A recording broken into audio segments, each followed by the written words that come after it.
We got up about 4:30 in the morning, and there is this rush to get you on get on the balloon as soon as possible.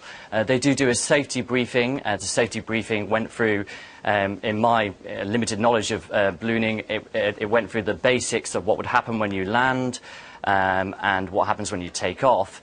But it was quite rushed because there is this pressure to get as many people as possible into the baskets before dawn, before the end of dawn, so that you can see these absolutely spectacular views of the whole of Luxor.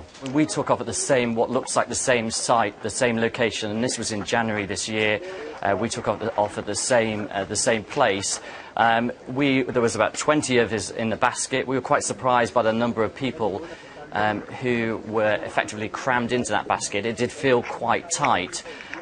We had an interesting experience when we landed.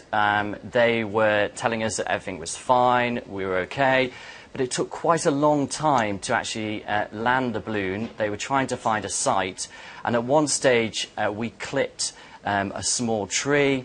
We landed just a few centimetres away from a ditch.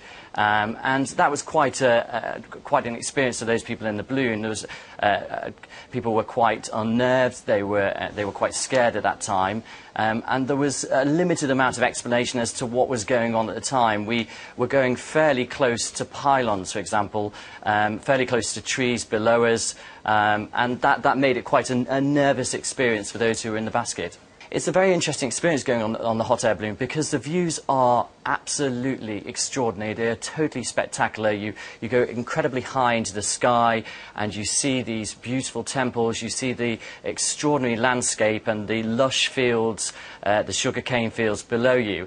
But taking off and landing is a very surprisingly intimidating experience. I was quite surprised by how scared I was. And we'd done checks, we'd looked into all of this, we'd spoken to the right people, we'd gone out there with a very reputable holiday company who recommended this particular company who were doing the hot air balloon tours. So we'd done our homework, but even so, it was still a relatively scary experience, and the safety checks were quite short, to be honest. So I do feel relief today, yes.